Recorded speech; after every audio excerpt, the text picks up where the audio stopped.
Bonjour à tous et félicitations. Si vous êtes en vie, un nouveau journal de vlog et je commence directement par les choses récemment. J'ai vu Nosferatu avec Freddie Mercury, visiblement. Très drôle. Que dire de ce film? Alors, je n'ai pas apprécié, mais du tout, la proposition qui m'était faite. Je me suis fait royalement yesh.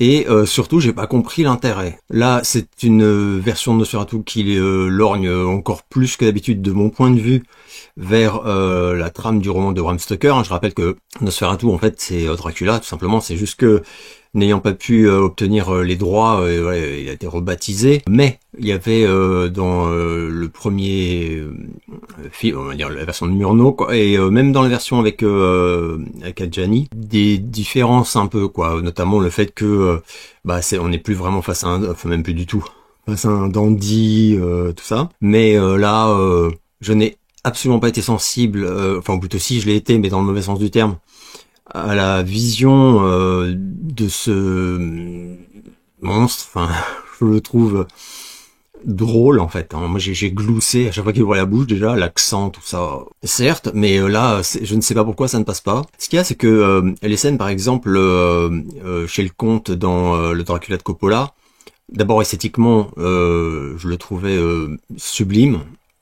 Là, pas du tout. Et sa façon de se comporter était vraiment flippante. Dans ce film-là, chaque apparition du bonhomme, pour moi, ça ne l'a pas fait.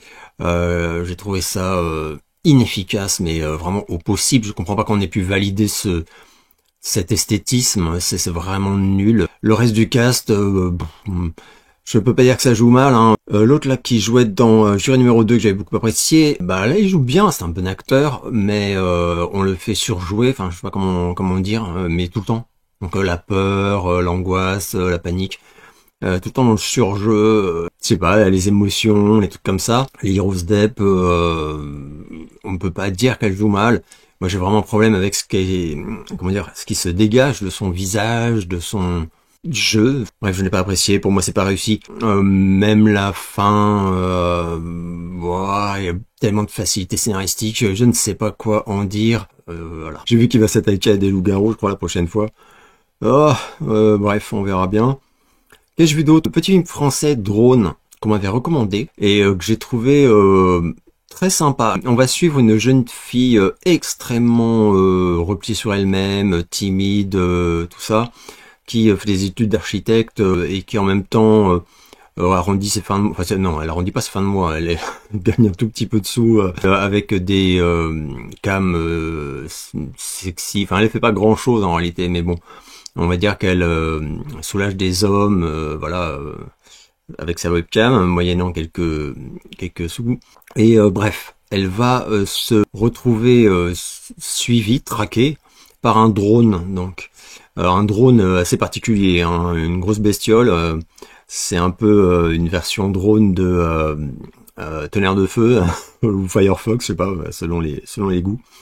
Donc futuriste, inconnu, tout ça. Au début, elle va se demander si ce drone est donc là où les personnes qui sont à son contrôle, quoi, lui veulent du bien, parce qu'elle se sent épiée évidemment. Donc ça c'est pas très cool, mais il va se passer des événements qui vont lui faire penser que peut-être c'est bienveillant. Mais voilà, est-ce que ça va durer? On sait pas. Non, on sait pas.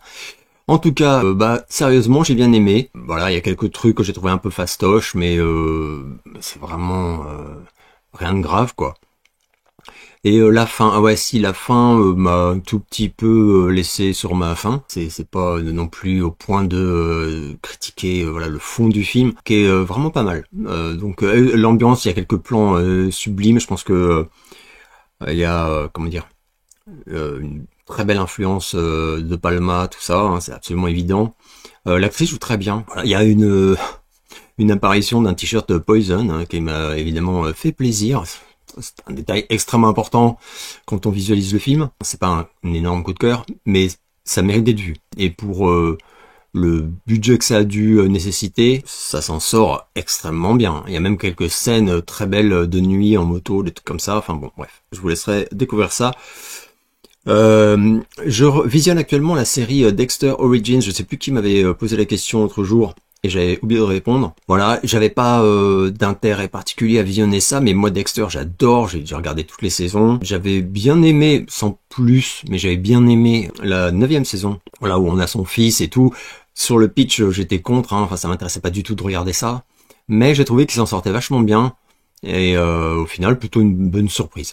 J'ai vu que la saison 10 va démarrer, et au casting d'ailleurs oui, on va avoir Uma Thurman, donc ça me fait plaisir, je suis assez étonné, mais c'est un bon point, et puis je pense que Michael C. Hall il est bien motivé. On verra ce que ça donne, mais je suis plutôt confiant. Concernant donc, en tout cas, Dexter Origins, comment dire, il y a beaucoup d'éléments où ça me ferait dire que c'est sans intérêt en réalité. On assiste donc, voilà, à la naissance de Dexter, on pourrait dire, alors Dexter le tueur. Donc. Et en même temps, il y a beaucoup de flashbacks sur sa mère. On découvre beaucoup de choses, hein, mais je ne trouve pas ça passionnant. Néanmoins, c'est pas médiocre. On retrouve totalement l'esprit de la série. Donc moi, ça me fait plaisir, ne serait-ce que pour ça. Je retrouve l'ambiance de Dexter avec la voix off et tout.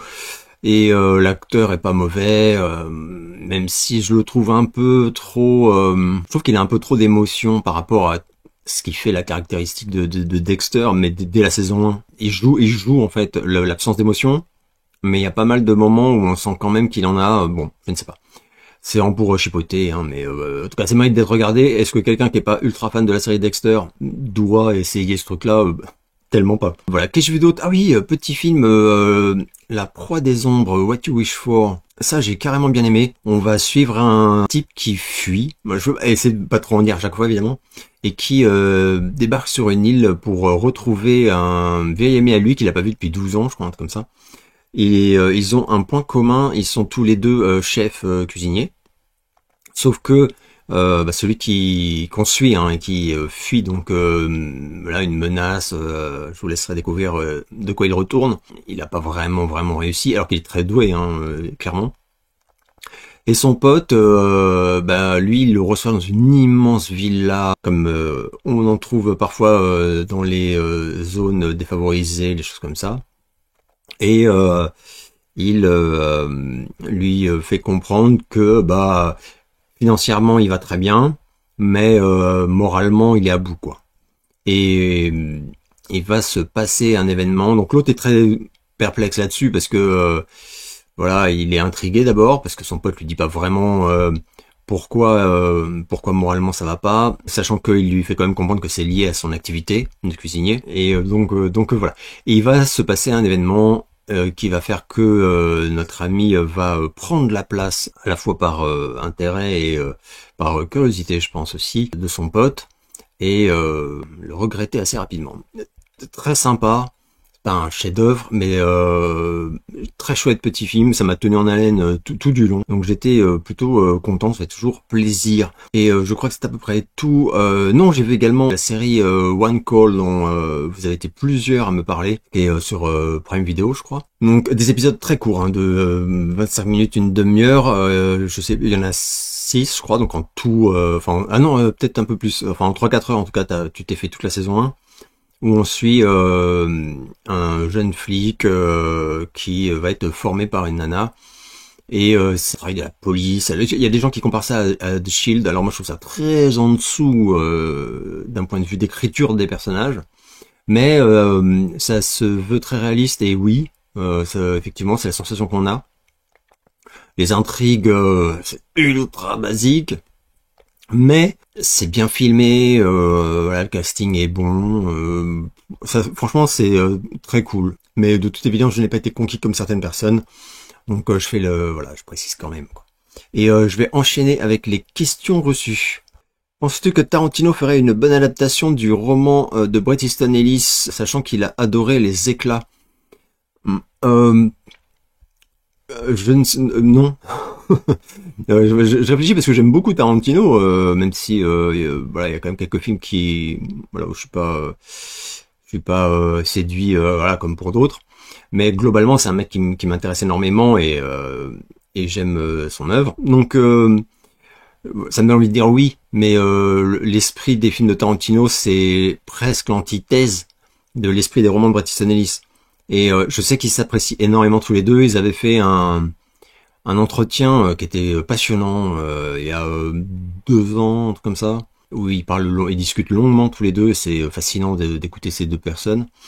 On voit qu'ils s'adorent, hein, ouais, en effet. Mais comment dire, ça ne me convainc pas que Tarantino apprécierait de retranscrire ce qui fait l'essence de l'œuvre de Bret Easton Ellis à l'écran, sachant que ça l'empêcherait de faire tout ce qu'il adore. Les scènes de dialogue qui sont mi-comiques, mi-tragiques. Enfin voilà, là, Ellis, c'est la coldness à balle, quoi. Donc Tarantino, pour moi, c'est vraiment pas le réal adapté. Néanmoins, ce serait un coup énorme parce que Ellis, il a pas eu beaucoup de chance, je trouve, avec les adaptations de ses bouquins jusqu'à présent. Moi, j'ai quand même beaucoup aimé l'adaptation des Lois de l'attraction, mais sorti de ça, bon.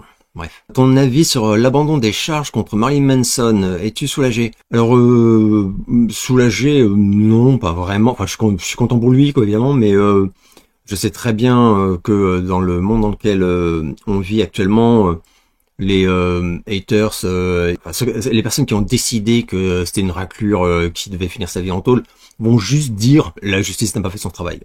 On n'est plus du tout dans un monde où les gens sont dans... Enfin, il y a des gens bien sûr qui seront comme ça, mais très peu, je pense. C'est-à-dire des personnes qui se diraient ok, fair enough, peut-être qu'on l'a jugé un peu vite, visiblement c'est pas plié. Voilà, c'est pas du tout ce qui va se passer. Voilà, les gens qui seront fous de rage vont hurler de rage. Et les pros Manson un peu aveuglés vont dire voilà, il n'a jamais rien fait de mal et tout. Bon.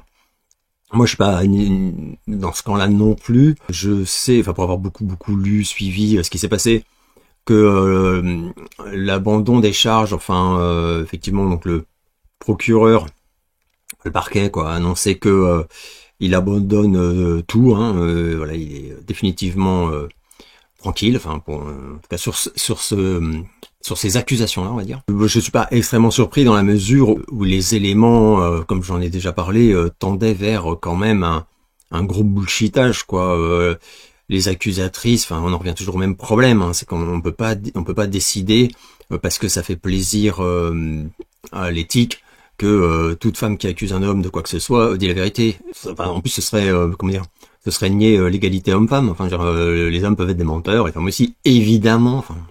Donc ça peut arriver. Mais là, c'était clairement très très problématique avec de nombreuses accusatrices. Je parle même pas de celle qui s'est tellement contredit, voilà, qu'elle s'est fait, enfin, elle a perdu toute crédibilité auprès des enquêteurs. Et ils en ont d'ailleurs parlé. Enfin, le procureur en a parlé dans son compte rendu. C'est qu'à un moment, quand tu constates que la personne n'arrête pas de mentir, surtout hein, les lieux, les dates, les personnes vues, rien ne colle, quoi. Donc bon, tu te dis ok.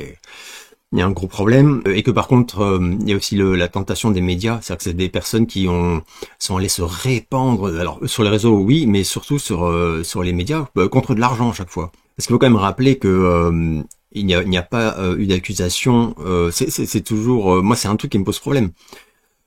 Ces personnes réclament de l'argent. Et le but n'est pas d'envoyer Marilyn Manson en prison. Et c'est pareil pour Evan Rachel Wood d'ailleurs. Elle a demandé de l'argent et elle en a eu. Parce qu'à ce jeu-là, tu te démerdes, enfin, je suis pas du tout étonné, quoi. Et donc il y a eu un accord avec l'équipe de Manson pour qu'elle lui foute la paix, et voilà, ça lui est tout à fait convenu. Je m'excuse, quand t'as subi ce qu'elle prétendait avoir subi, tu veux que le mec croupisse en tôle. Tu veux pas un chèque, enfin, j'y crois pas du tout. Bref, et puis voilà, son comportement aussi par ailleurs, donc il y a eu énormément de problèmes. Et puis une enquête hyper sérieuse qui a quand même duré 4 ans. Ou enfin je rappelle pour ceux qui seraient pas du tout au courant de la chose, que ça s'est pas fait légèrement, hein. Enfin voilà, il y a eu notamment la petite visite à 5 heures du mat il y a longtemps, donc au tout début, qui fait plaisir, où ils ont retourné sa baraque de fond en comble, ils ont piqué tous ses ordis, enfin, ils ont tout fouillé, enfin vous imaginez, hein, ça arrive, enfin de toute façon, la justice californienne, elle rigole pas du tout, hein, donc, et puis surtout ce genre de trucs. Enfin, s'il y avait quelque chose, ils n'ont rien trouvé, je précise, quand même. Mais rien de rien qui permette quoi que ce soit et tout. Alors, ceci dit, moi, une fois que j'ai dit ça, je vais pas juste plier le dossier en disant, ouais, voilà, c'est vrai que ça ne veut absolument pas dire qu'il ne s'est pas rendu coupable de choses lamentable, enfin j'en sais rien du tout. C'est juste que il y a un moment, il y a une différence que certaines personnes n'ont plus la capacité de faire en fait, de discerner entre être une sale personne et être pénalement condamnable. Genre, si parce que tu t'es mal comporté dans ton passé ou t'as été un gros connard, etc. Tu dois faire des peines de prison. Non, c'est pas comme ça que ça se passe en fait. Moi je pense que il a sûrement eu des attitudes complètement dégueulasses. Et d'ailleurs il l'a plusieurs fois sous-entendu. Hein. Il a énormément changé dernièrement. Et voilà, mais ce n'est pas la même chose que de commettre des actes criminels comme ceux que certaines personnes lui reprochaient sans être capable, j'allais dire, de les prouver, mais même d'être cohérentes dans leurs accusations. Et surtout de demander une condamnation, enfin une peine, pas de l'argent quoi. En tout cas, voilà. Donc, bref. Bon, moi, je suis pas non. Enfin, j'ai pas du tout le truc à sabrer le champagne parce que globalement, je pense qu'il n'y a pas non plus, on va dire, à le faire. Et voilà. Et puis, c'est pas comme si une fois de plus, des gens qui pensaient que ils méritaient de pourrir en tôle allaient changer d'avis. C'est ça en fait. C'est que la justice n'a plus aucun pouvoir sur des personnes qui ne raisonnent plus vraiment comment dire objectivement, elles savent, voilà, en fait c'est ça, enfin, c'est les gens qui font ouais, moi je sais, c'est un peu comme voilà avec Michael à une époque aussi hein, d'ailleurs hein, c'est non, moi je sais, je le sens en fait, délit de sale gueule. Le top 5 de tes romans préférés de Stephen King, alors j'en ai sorti quelques-uns. 5 c'est un petit peu dur d'en sélectionner 5, évidemment je précise qu'ils sont pas du tout dans l'ordre de préférence et tout, mais c'est ceux où quand j'ai regardé vite fait, sachant que j'ai tout, sauf il doit m'en manquer 2 ou 3, mais très récemment. Là. Donc voilà, sur les anciens j'ai tout. Voilà, c'est ceux qui m'ont tout de suite rappelé des trucs, sauté, machin. Carrie, là j'en ai parlé, je crois dans le précédent JDV. Roadmaster, personne n'en parle. C'est pour moi c'est un roman de ouf qui est totalement mésestimé. C'est bien dommage, donc je le ressors avec brio. On reste dans le monde du véhicule automobile avec Christine. Rage, je vous en ai parlé, j'ai même fait toute une vidéo sur ce roman maudit de Stephen King. Et je crois que mon préféré, c'est Cimetière, qui m'avait foutu une trouille mais monumentale à sa sortie. Où j'étais pas vieux, remarque, hein, mais la vache, m'avait bien fait peur. Quel est ton état d'esprit vis-à-vis du temps qui passe, de la vieillesse, de la décrépitude et de la mort et des insectes qui rongent ton corps sous la terre? Bon, est-ce une chose, pardon, qui t'angoisse ou t'obsède particulièrement?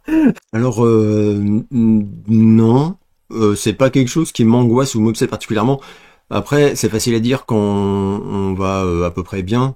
Je pense que si j'avais d'énormes problèmes de santé, des choses comme ça, ma réponse serait totalement différente. Mais je dois être sincère, non, c'est pas un truc auquel je pense ou qui m'angoisse, m'obsède particulièrement, mais alors du tout.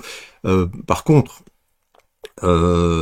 celle de mes proches, enfin des gens que j'aime, ça oui, ça c'est un truc auquel je pense. Voilà. Je peux pas dire que ça m'obsède, mais ça m'angoisse, ça m'angoisse, et j'y pense. Ma mère, tout ça, enfin même parce qu'il y a pas que, enfin il peut y avoir des accidents, des choses comme ça. Ça m'arrive d'y penser et ouais ça c'est, mais pour ma propre mort, non, sincèrement non. Est-ce que tu as déjà eu de la barbe? Très pertinent, je sais. Alors j'ai de la barbe hein, depuis mon adolescence, mais je pense que tu veux dire est-ce que j'ai déjà porté la barbe? Et oui,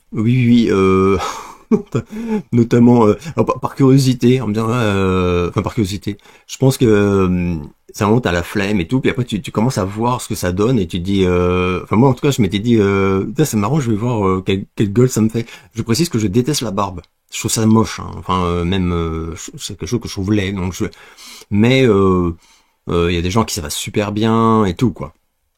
Alors je parle de la barbe, pas la zizi top. Hein. Moi j'aimerais en même temps non mais en fait je trouve ça dépend ça dépend toujours de la personne, du visage et tout quoi.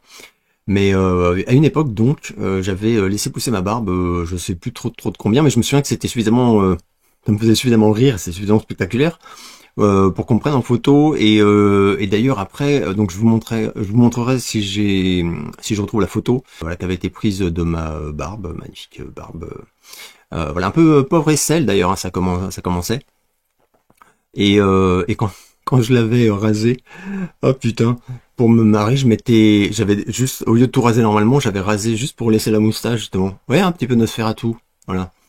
Et ça me faisait tellement marrer, je sais plus avec quel pote, et on avait fait des photos, j'avais pris la pose en magnum.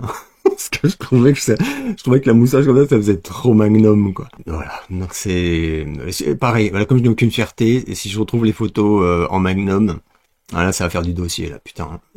Niveau blues, on est comment? Tu nous racontes un peu The Thrill Is Gone. Blues, bah, je suis pas du tout sensible. Mon père écoutait un peu de blues de temps en temps, mais ça ne me parlait pas vraiment. Je crois que mon rapport au blues, c'est longtemps, ça a été la série Mike Hammer, où t'avais des trucs un peu bluesy, jazzy, tout ça. Voilà, c'est pour dire. Et il y a le seul album, mais en fait il est pas bluesy, il est pop en fait, pop rock même. Parce que je pense quand même à B.B. King, qui est le seul mec du milieu, on pourrait dire, dont j'ai un disque. Six Silver Strings, je crois, sorti en 85, où il avait en fait composé la chanson du film Into the Night, que j'adore, que je trouve magnifique, et qu'on a entendu aussi d'ailleurs à l'époque, je crois, dans d'autres séries américaines, des trucs comme ça. Et il avait réécrit My Lucille en version bah, pop rock, mais vraiment survitaminé, avec des sons très chauds, et c'était génial, j'adorais, et du coup j'avais acheté son album. Et j'ai écouté un milliard de fois ces deux chansons. Je crois que le reste me plaisait un peu moins, mais donc bref, c'est mon seul lien. Il y avait Gary Moore aussi, qui a été très important dans le milieu du blues parce qu'il l'a un peu démocratisé, notamment pour les fans de heavy metal, des choses comme ça, et surtout qu'il était très respecté. Pareil, je pense que tu dois connaître. Avec Gary Moore, il avait fait quelques albums vraiment pur blues, machin, qui étaient, enfin, que j'avais écouté parce que j'étais curieux de voir ce qu'il faisait. Vu que Gary Moore, moi je l'avais écouté en tant que, enfin dans le heavy metal, et j'avoue que c'était hyper balèze, mais c'était pas mon truc, quoi. Donc c'est pas quelque chose auquel je suis sensible. Connais-tu la série On Call, voilà, sur Prime, produite par Dick Wolf? Voilà, bah, ça fait partie des personnes qui m'en ont parlé de cette série, mais voilà, j'ai déjà répondu. Connais-tu le groupe KLF? Que penses-tu de leur musique? J'avais oublié, redécouvert récemment. C'était très boîte de nuit, putain, je l'ai ressorti exprès pour toi. Voilà, toutes les personnes ayant bon goût à l'époque de la sortie de cet album avaient cet album. C'était absolument dingue. Ça fait un petit moment que je l'ai pas réécouté, mais j'adorais ce disque. Donc tu vois, je savais que je l'avais, et parce que j'ai tellement de CD, mais bon. Et j'ai retrouvé sans mal en fait. Donc oui, bah tu vois, donc je connaissais, et je trouvais ça excellent, mais excellent. Ouais, c'était très boîte de nuit, mais alors c'était le haut du panier pour moi. Les compos, tout, c'était génial. Et nous avons les 10 petites questions de Rudy, ça faisait super longtemps, du coup ça fait super plaisir. Enfin, je vais voir, parce que Rudy des fois il cogne fort, hein. Première question, qu'est-ce que tu me dirais si je te dis que l'une des choses que j'aime le plus chez Michel Sardou, c'est sa mère? Voilà, ça commence. Je l'ai tellement entendu celle-là quand j'étais gamin et fan de Sardou, et que autour de moi j'avais que des gens qui le haïssaient et qui me disaient est-ce que je préfère chez Sardou, c'est sa mère. Bon, alors moi évidemment Jackie Sardou, lol. Donc et d'ailleurs pour ces gens-là aussi, en fait la phrase, ça veut pas du tout dire évidemment que tu apprécies la carrière au théâtre de Jackie Sardou. Ça veut juste dire que comme tout le monde t'aimes pas Jackie Sardou, mais que comparé à son fils, bah t'adores. Ouais, bah je te dirais que je suis pas surpris. Moi je suis surpris sincèrement j'allais dire dans la vraie vie, mais même sur les réseaux. Je suis surpris quand des gens me disent moi aussi j'adore telle chanson, telle chanson. Je sais plus quand j'avais brièvement échangé avec Alistair et où à Schnock, là, tout ça, et où enfin, il avait parlé il y a vraiment plusieurs Sardou en fait, mais bon bref. Deuxième question, Team Bubble ou Team Muscle? Les animaux de Michael Jackson. Alors Bubble, de mémoire, c'était donc son singe. Et Muscle, c'était son serpent. On dit serpent. Il y avait un mème d'ailleurs très drôle qui passait à une époque avec d'un côté Justin Bieber qui essayait d'avoir l'air badass avec un petit serpent, enfin un serpent normal on va dire. Et à côté une photo de Michael avec avec Muscle, c'est pas le même gabarit. Je dirais Team Muscle parce que j'aime beaucoup les serpents. Les serpents me font peur, mais pas peur parce que ils me font pas peur, pardon, là, physiquement. Ils me font peur dès lors que on me dit que sa morsure est mortelle, etc. Enfin, mais si on m'explique que ce serpent-là est sans danger, au contraire, ça me fascine. Je trouve ça super beau. Enfin, c'est un truc qui me gênerait pas du tout d'avoir un serpent autour de moi ou sur moi, etc. Dès lors que je sais que je suis pas en danger, voilà, pas envie de crever comme un con. Donc, bref. Ah bah voilà. Troisième question, quel animal de Michael Jackson aurais-tu bien aimé avoir? Bah ouais, son muscle, ça m'aurait bien plu. Est-ce que le public des années 2010-2020 est de moins bonne qualité que le public des années 80-90? Non, sûrement pas. Je saurais pas.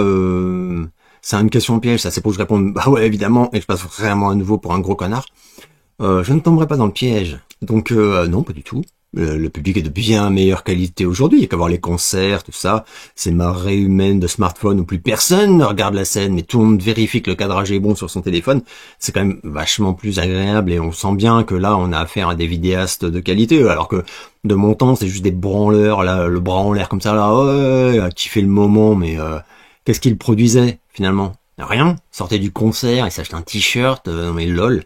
Alors qu'aujourd'hui, ces gens-là quittent les concerts avec des vidéos qu'ils ont créées. Oh, non, mais le public en règle générale, il est adapté au réseau. Les réseaux ont changé le public. Voilà, les réseaux sociaux, Internet, tout ça. J'en parlais, je crois, dans la précédente vidéo. Et c'est pas la faute du public. Enfin, c'est pas la faute des gens, mais ouais, pour moi, le public est de moins bonne qualité. Et d'ailleurs, les artistes, qu'ils soient cinéastes, chanteurs, mais tout, hein, le disent. Mais ils le disent pas en accusant les gens. Ils disent juste, c'est dû à la société. Le public est beaucoup moins quali, mais il est moins curieux, il est moins tolérant, moins ouvert d'esprit, moins patient, enfin tout, que celui des années 80-90. Mais c'est pas que c'était les meilleures personnes, je veux dire. Si le public de merde aujourd'hui était tout d'un coup transporté dans les conditions des années 80-90, tous, mais sans exception, je suis quasi sûr, et ben il deviendrait aussi qualitatif que on pouvait l'être à cette époque-là, quoi. C'est la faute de l'époque, je veux dire, voilà, c'est pas la faute des gens. Est-ce que tu connais le groupe Brigitte Call Me Baby? Si oui ou non, que penses-tu de ces deux titres? Ah oui, c'est vrai, tu m'as envoyé deux titres que je suis allé écouter dès que j'ai eu ta question. We Were Never Alive et Too Easy. Je ne connaissais absolument pas ce groupe, j'en ai jamais entendu parler. D'ailleurs, j'ai vu qu'ils sont tout petits, hein, ils ont très peu d'abonnés et tout. Alors que pourtant, c'est ultra quali. Je le connaissais pas du tout. Et en plus, le nom, quand j'ai vu le nom, Brigitte Call Me Baby, mais c'est quoi ce nom de groupe de merde? J'avais presque déjà décidé que j'allais pas aimer. Et j'ai écouté, j'ai beaucoup aimé des mélodies de ouf, très très pop, dégoulinantes, mais dans le bon sens du terme. Enfin moi c'est un style que j'aime beaucoup dès lors que les mélodies sont inspirées, etc. Ça rappelle d'ailleurs vraiment ouais, la pop des années, enfin une pop qu'on fait plus du tout, hein, une pop des années 80, 90 même. We Were Never Alive, j'ai vraiment apprécié. Il faut que j'aille écouter le reste du coup, parce que même Too Easy c'était bien. Donc en tout cas donc merci, parce que totale découverte. Sixième question, qu'est-ce que la pop musique pour toi et comment décris-tu ce genre de musique à une personne qui n'y connaît rien? J'en avais, alors putain mais c'est dingue, j'ai reçu exactement la même question il y a un mois ou deux, donc celle-là je vais la zapper parce que j'ai vraiment eu exactement la même question. Je vais longuement répondu sur ma description pour moi de ce que c'est la pop. Que penses-tu du film 2h moins quart en Jésus-Christ et de Michel Serrault en général? Michel Serrault, j'adore, ça a longtemps été un de mes acteurs français favoris. Quand j'étais plus jeune, j'avais assez peu de films français sérieux que j'adorais. Il y en avait, hein, mais il n'y en avait pas énormément. Et un de mes préférés ever, c'était Garde à vue. Je trouvais Michel Serrault extraordinaire. Michel Serrault, c'est même un des rares acteurs français, je pense, où dans ma vie, quand il y avait un film, ou même des films que j'ai découverts après sa mort plus tard, suffit qu'il soit au casting pour que ça m'intéresse. Donc voilà, donc j'adore, voilà, j'adorais Michel Serrault. 2h moins quart avant Jésus-Christ, je l'ai vu que 2 fois dans ma vie, et de mémoire, je vais adorer. Mais bon, c'est très... voilà, c'est très con, évidemment. Mais c'est con, ça fait un peu... Alors, c'est différent, hein, bien sûr. Mais c'est comme La vie de Brian, des Monty Python, un truc comme ça. Alors, évidemment, c'est pas exactement le même genre d'humour, tout ça. Mais voilà, ça m'a fait rire, en tout cas. 8e question, si Syndrome devait partir avec un seul instrument sur une île déserte, lequel serait-ce? Euh, une guitare sèche, j'aurais pas le choix sur une île déserte, je sais pas, prendre un truc qui se branche. Donc en fait rien. Je pense que je dirais j'arrête la musique sur une île déserte. Est-ce que les filles te trouvaient bizarre pendant ton adolescence lors des années 80 parce que tu étais un gros fan de heavy metal? Non, à ma grande surprise, j'ai jamais eu de soucis parce que j'étais fan de heavy metal, sachant que j'étais pas juste fan de heavy metal, parce que finalement des fans de heavy metal, il y en avait quelques autres, mais ils avaient des looks sur le côté, petite Weston, chevignon, enfin, ou alors truc Nike, enfin ils avaient un look 0% heavy metal. Alors que moi, si vous avez vu des photos de moi ado, voilà, effectivement, ça criait heavy metal. Donc ça aurait pu, je veux dire. Mais non, et même quand c'était pas du tout leur style, évidemment, elle me trouvait pas bizarre, au contraire. Enfin oui, alors bizarre, ça dépend, parce que je sais qu'il y en avait qui venaient vers moi, enfin qui étaient intrigués, quoi. Mais c'était plutôt séduite, du coup on pourrait dire, c'était pas genre bizarre, le freak, quoi. Que penses-tu de Alan Wilder et aussi de son histoire dans Dépêche Mode? Alan Wilder, pour moi, c'était une énorme part du son Dépêche Mode que j'aimais, et même enfin pas que du son, hein, de l'ampleur des enfin tout, l'habillage, etc. Et enfin une part donc colossale de Dépêche Mode. Et je trouve triste la façon dont son aventure avec ses potes s'est terminée. Et je dois être honnête, comme je l'avais dit dans la spéciale Dépêche Mode super longue là qu'on avait fait avec le pote Captain Crochet, que pour moi, sans Alan Wilder, Dépêche Mode, ça n'a plus jamais vraiment... Enfin, en fait, ça m'a plus jamais vraiment autant parlé qu'avant. Voilà. Même quand ils ont fait des très bonnes chansons, bien sûr. Donc voilà, c'était la dernière question de Rudy. Pourquoi Boy sur la casquette? Ah ouais, vous avez été plusieurs à tiquer sur la casquette Boy, sans savoir, enfin je parle donc de ceux qui ne savaient pas ce que c'était, parce que j'ai quand même reçu quelques messages de gens qui disaient « Ah putain, mais incroyable !» et tout, et bon là j'avais bien vu qu'ils avaient la ref. C'est donc une casquette de la marque, en fait, Boy London. Si vous me suivez depuis un petit moment, j'en ai déjà parlé il y a longtemps, JDV. Moi je suis pas très marque, les marques, c'est pas, m'en fous en fait, en règle générale. Ça c'est la seule marque où je suis fanboy, c'est le cas de le dire, très drôle, mais voilà, c'est une marque que j'adorais adolescent. J'avais pas forcément les moyens ni la possibilité de me procurer beaucoup de choses, parce que on en trouvait aux États-Unis et en Angleterre, mais pas en France, en tout cas pas voilà, dans les boutiques et tout. Et c'était donc des fringues qui étaient portées par énormément de stars. Et je crois même que c'est comme ça que j'ai découvert en fait. C'est-à-dire que tu trouvais à l'époque des photos vraiment d'artistes très très variés. Hein.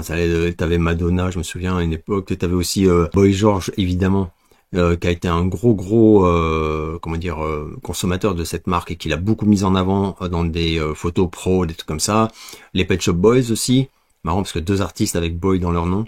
Les Pet Shop Boys, toute leur carrière, même encore aujourd'hui, hein, donc de très jeunes à maintenant. C'est une marque qu'ils adorent, et donc ils portent régulièrement exprès en photo promo et tout comme ça des vêtements Boy London. Dans le heavy metal, il y avait Dokken, enfin Dokken qui portait des t-shirts Boy London, enfin le fameux t-shirt voilà, avec l'aigle.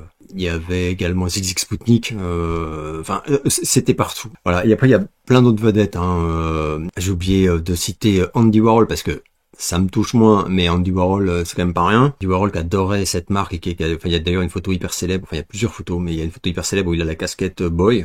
Donc, et la casquette Boy, donc, qui est un des éléments les plus célèbres de la marque Boy London. Sachant que c'est une marque donc créée en 76, il me semble, enfin, qui est née avec le mouvement punk à Londres, qui était à ce moment-là extrêmement virulent et féroce et tout, et très présent, très actif, et qui s'est développé, qui est devenu extrêmement populaire dans le milieu arty, choc, on pourrait dire, et rock en fait. D'ailleurs j'ai oublié de parler de Billy Idol. Billy Idol aussi, toute sa vie a porté des trucs Boy London de temps en temps. Il y a même une photo qui a été faite, que j'ai vu passer il y a très très peu de temps, où il a à nouveau un t-shirt Boy London, ça m'a fait rire. Et c'est devenu voilà une marque de fringues que s'arrachaient les jeunes qui étaient voilà en quête de un peu de trucs subversifs et tout. Et il y avait toutes ces polémiques sur l'aigle romain qui rappelle également l'aigle qu'on sait. Sachant que le créateur de la marque, Stephen Raynor, a des origines juives, etc. Donc bon, c'était des polémiques qui sont assez retombées, mais avec par contre, un peu comme pour le logo de Kiss d'ailleurs, qui a été censuré en Allemagne. C'est le seul pays au monde où il n'y a pas le double éclair. Sachant que Paul Stanley est juif et Gene Simmons également, donc les accusés de... Bref, c'était comique. Là, c'est un peu le même cas, et autant Kiss c'était pas fait exprès, autant Boy c'était fait exprès, puisque c'était une façon à la fois de conjurer le truc et de se réapproprier en fait des designs qui évoquent des traumatismes pour en faire autre chose. D'où aussi le choix de ce nom Boy, qui était super, une idée de génie pour moi. Et d'ailleurs, il a lutté beaucoup pour pouvoir protéger sa marque, enfin déposer, mais Boy on pouvait pas tout seul. C'est interdit en fait. Du coup, il a rajouté London derrière. Et en fait, Boy London, là, il pouvait protéger en tant que marque. Et donc, bref. D'ailleurs, aujourd'hui, donc lui, il est décédé. La marque continue de vivre néanmoins. Elle a comment dire, une antenne en Italie qui est très très active, mais où l'aigle original romano-germain, on pourrait dire, a été censuré. Donc en fait ils ont redessiné l'aigle qui ressemble à un aigle inca, on pourrait dire plutôt maintenant. En Angleterre par contre, ça continue, et il y a une filiale également qui existe au Japon, où là les Japonais ça n'aura pas posé de soucis, et où ils font des très beaux trucs mais qu'ils n'exportent pas. Donc voilà, donc moi par exemple, il y a très très peu de temps, je voulais absolument, en tant que fan de cette marque, un frisbee. Ben oui, pour jouer sur la plage, mais bien évidemment. Voilà, impossible de le trouver ailleurs que sur le site japonais, qui ne fait pas d'envoi à l'international. Mais Dieu merci, j'ai trouvé, enfin, grâce à un abonné qui m'a trouvé un site qui se charge en fait de t'acheter le truc et de le faire livrer chez eux au Japon, et lui après te l'envoie, enfin lui le site te l'envoie en France, enfin où tu veux en fait. Du coup j'ai reçu mon frisbee, j'étais fou de joie. Et d'ailleurs il y avait un abonné pareil qui m'avait demandé ça sur Facebook il y a 15 jours, je sais pas quoi, le livre sur la marque Boy. Donc voilà, pour vous dire que c'est quand même un truc hyper connu quoi. Enfin mais c'est très facile si t'es jeune et tout, que tu saches pas du tout quoi, que tu reconnaisses pas. Enfin, j'étais pas surpris que plein d'abonnés en me voyant avec la casquette se disent ah ne voient pas du tout le lien, ne connaissent pas la marque quoi, tout simplement. Donc ça c'est un bouquin façon livre d'art, hein, je précise, absolument magnifique avec énormément de photos. Donc et c'est écrit, rédigé par le créateur, et il raconte tout son parcours, donc de la naissance du truc, les mouvements punk, tout ça. Alors là, vous savez, les Pet Shop Boys. Et les polémiques, les machins, Boy George. Enfin, c'est super intéressant. Et aussi le choc, comment dire, enfin, toute sa démarche, en fait, qui est absolument excellente et qui pouvait être un peu mal comprise. Encore les boutiques, ils ont déménagé à plusieurs reprises. Parce que, oui, j'allais dire les interprétations un peu hasardeuses ou les malentendus, parce que c'était une époque où tout ce qui était choquant dans la mode vestimentaire était très tendance. Bref, donc tout un truc. Et donc voilà, donc j'ai des casquettes, mais j'ai également un blouson. Enfin moi c'est un truc de cette marque-là, je l'adore depuis toujours, et je trouve que c'est beau. Et en plus, je suis sensible à la démarche qu'avait Stephen Raynor. Ah oui, alors je me suis fait tirer les bretelles. C'est une expression magnifique. Je me suis fait tirer les bretelles la semaine dernière, hein, figurez-vous, par une personne qui est venue et qui a dit, j'ai essayé de mettre un ton propre à ce que ça doit être. Ah, ces hommes qui veulent décréter ce qu'est le vrai féminisme. Alors je corrige parce qu'il a oublié des mots, donc mais je remets bien. T'inquiète, je remets bien. Ah, ces hommes qui veulent décréter ce qu'est le vrai féminisme. 3 petits points. Depuis gamin, j'en vois à la télé et maintenant sur YouTube. Une personne donc, que ça a énervé en fait, que je dise du mal de la misandrie, parce qu'en fait c'est tout ce que j'ai fait. En fait, j'ai juste dit non, la misandrie c'est un problème, et c'est un problème qui ronge le vrai féminisme, qui n'est pas la misandrie, parce qu'il y a quand même beaucoup de gens qui maintenant confondent, parce qu'effectivement dès lors que c'est ce qui est mis en avant et que par contre toutes les personnes misandres sont féministes, enfin se disent féministes en fait, voilà, du coup l'amalgame est très vite fait. Et alors là, ce que je trouve génial, c'est absolument fabuleux, parce qu'à la limite qu'ils soient pas d'accord, complètement son droit. Il a tout à fait le droit de penser que le vrai féminisme, c'est la misandrie, tu vois, par exemple, visiblement, parce qu'il est pas d'accord que je dissocie les deux, quoi. Mais j'ai regardé le pseudo, tout ça, et puis d'ailleurs, il dit depuis gamin, pas gamine, il a un pseudo de garçon. Donc on a affaire quand même à un type qui regrette qu'il n'y ait pas davantage de misandrie dans le féminisme. C'est extraordinaire. Voilà, et qui se plaint aussi que des gens en parlent à la télé et sur YouTube, enfin bref. Alors par contre, oui, il avait dû perdre 1 ou 2 neurones en cours parce que je sais pas à quel moment j'ai décrété quoi que ce soit. En tout cas, après, en plus j'ai remis mon truc parce que c'est pas mon style de décréter, de dire c'est comme ci, pas comme ça, etc.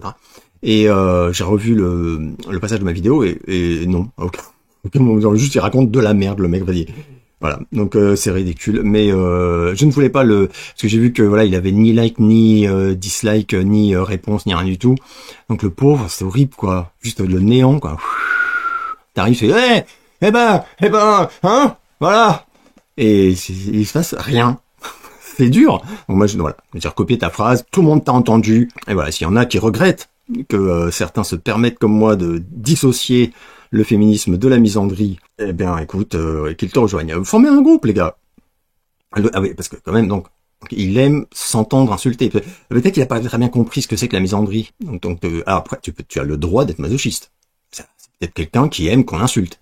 Tu es les hommes. Putain, viens chez moi, viens me le dire. Bref, que penses-tu du film musical réalisé par Alan Parker, Pink Floyd The Wall? Chef-d'œuvre, je l'avais vu gamin de force parce que j'aime pas Pink Floyd, j'ai honte. Hein. Mais c'est les goûts, hein. Enfin, je reconnais que c'est des génies, mais puis ils ont influencé tellement d'artistes que j'adore. Mais jamais été sensible à Pink Floyd. Mais j'ai vu le film, enfin, et c'est incroyable. Enfin non, c'est absolument incroyable. Donc c'est pas un truc que je reverrai, tu vois, parce que c'est pas mon style, mais c'est magnifique. Connais-tu l'album Stain de Living Colours? Ouais, tout à fait. J'ai jamais été fan de Living Colours, mais on en parlait beaucoup quand même quand ils ont sorti leur premier disque. Pas beaucoup. On en parlait, en tout cas dans la presse heavy metal, etc. Et je trouvais les mecs très cool. Enfin, et puis je trouvais ça génial, même, j'allais dire politiquement, non, mais ça me faisait plaisir, quoi. Mais bon, après leur style, vraiment, j'aimais pas. Mais j'aimais pas. Enfin, tu connais forcément. Et si tu vois, si t'as vu ma vidéo sur l'heavy metal, et tout comme ça, c'est pas le style de groupe que j'aimais, enfin que j'écoutais, voilà, dans cette niche. As-tu vu Déviation mortelle avec Jamie Lee Curtis et Stacy Keach, un road movie des années 80? Ouais, je l'ai revu en fait il y a 1 an, un truc comme ça, parce que quelqu'un justement m'en avait parlé en JDV. Et bien que j'adore Stacy Keach et Jamie Lee Curtis, quand même, pas super bien vieilli, mais ça a un charme, ça a du charme quoi. Voilà. Et d'ailleurs à propos de road movie, je me suis revu Duel la semaine dernière, enfin là cette semaine, et bordel, quelle claque. Connais-tu le film Heaven Help Us? Il porte aussi le titre Catholic Boys, sorte de Dead Poet Society avant l'heure, musique de James Horner, drôle, sensible et touchant, tu devrais aimer. Je l'ai noté, mais non, je connais pas du tout. Tu ne fais plus de Reco Express, plus le temps ou plus l'envie, c'était vraiment une super idée, j'espère qu'il y en aura d'autres. Non, je ne fais plus de Reco Express, effectivement. Alors c'est pas une décision prise sciemment, je vais en refaire. Hein. C'est le temps et l'envie. En fait les deux là, ouais, pas trop le temps quoi, mais quand j'ai du temps, je préfère faire autre chose, c'est ça que ça veut dire. Et là, j'ai pas, ouais, c'est vrai que j'ai plus trop l'envie dernièrement. Et comme c'était des petites vidéos qui faisaient vraiment très peu de vues. Alors je fais pas des vidéos pour faire des max de vues, mais passer un certain seuil, c'est juste que je me dis, bah ça branche pas trop les gens, donc du coup je me mets pas la pression quoi. Je le fais pour ceux qui regardent, mais du coup je me dis voilà, je ne vais pas me mettre, me forcer quoi, enfin faire un peu la pression. Donc moi j'ai une liste, hein, j'ai toute une liste de films pour des prochaines Reco Express quoi, que je ferai, hein, mais du coup à la cool quoi. Voilà, donc voilà. Après je suis content qu'il y en ait parmi vous, enfin je le voyais bien, hein, qui aimaient ce concept. Vu que tu es fan de Daniel Auteuil, as-tu déjà vu les films Jean de Florette et Manon des Sources de Claude Berry? Si tu les as vus, qu'en as-tu pensé? Je les ai vus, 2 fois chacun, je crois, et je les ai beaucoup aimés, principalement pour la performance de Auteuil d'ailleurs, qui est très étonnante et bouleversante complètement. C'est terrible, ces 2 films sont terribles. Non, j'adore. Je crois que j'en ai jamais parlé depuis que j'ai la chaîne, mais J'en pense que c'est deux magnifiques films. Connais-tu le talk show belge Ça va se savoir, inspiré du Jerry Springer Show, présenté par l'animateur Simon Monceau? Vous avez été 2 ou 3 à m'en parler. Voilà, et je sais plus qui, je crois que c'est pas toi, mais quelqu'un aussi qui m'a fait une remarque et tout, en me disant que c'était un peu l'inverse, enfin pas l'inverse, mais que contrairement au Jerry Springer Show, ça va se savoir, ils mettaient dès leur générique que c'était des acteurs en fait qui étaient dans leur émission. Et enfin je trouve que ça se sentait. Enfin moi j'en avais vu quelques-uns à une époque. Je me demande si ça passait pas sur la 5, un truc comme ça. Je crois que c'est passé, mais tard, ça passait tard sur la 5, je suis presque sûr. Dites-moi si je dis de la merde. Mais je crois que j'en ai vu quelques-uns, je suis pas sûr. Sur la télé, je veux dire. Parce qu'aujourd'hui, on les voit tous sur, ils sont tous sur YouTube quasiment. Donc oui, tout à fait inspiré du Jerry Springer Show complètement. Enfin, c'était une parodie, si j'ai bien compris. Ce qu'a dit plus tard le créateur de Ça va se savoir, c'est que c'était voilà la version une parodie. S'ils se sont fait un peu, il me semble qu'au début ils voulaient un peu faire croire que c'était vrai, puis en fait bon non. Alors que le Springer Show c'est un peu l'inverse, c'est-à-dire qu'on a voulu croire que c'était faux et en enquêtant on a vu que c'était vrai. C'est ce qui est terrifiant. As-tu entendu l'album de Calypso de Robert Mitchum? Celui de chansons de Noël de Dean Martin, hein, putain, ou encore les albums de métal de Christopher Lee. Ah, et plus largement, as-tu des chansons préférées chantées par des acteurs ou actrices? Super intéressant. Non, je n'ai entendu aucun des albums que tu cites. Non, un album de métal de Christopher Lee, ça m'intéresse, ça doit être drôle. Aucun. As-tu des chansons préférées chantées par des acteurs ou actrices? Ouais, j'en ai déjà parlé. Eddie Murphy, Party All the Time, c'est une tuerie, c'est génial. C'est moins mon style, mais She's Like the Wind là de Patrick Swayze, c'était pardon, c'était absolument, enfin le mec chantait divinement bien, mais vraiment. Hein. Don Johnson, j'en ai parlé il y a pas très longtemps, il a fait des magnifiques chansons, il a une très belle voix. Je suis pas hyper fan, mais pour parler de choses beaucoup plus récentes, 30 Seconds to Mars, là, le groupe de Jared Leto, c'est vachement bien. Et il y en a vraiment un paquet. Je vais éviter de parler de Mark Wahlberg avec Marky Mark and the Funky Bunch. Bref. As-tu déjà lu le roman Jacques le Croquant d'Eugène Leroy? Et même si tu ne l'as pas lu, je peux te dire que c'est mieux que le film. Ah bah oui, ça, j'en suis sûr. Non, je n'ai jamais lu. Non, ça vraiment en roman, ça m'intéresse pas. Ça m'a jamais intéressé, mais je suis sûr que c'est. Je suis même sûr que c'est très bien en fait, même carrément. Team Scarface ou L'Impasse avec Carlitos Way. Ça c'est vache. Ah puis ça c'est vraiment vache parce que L'Impasse c'est pour moi ces deux films là ils sont presque, enfin moi c'est les deux films que dur de les séparer.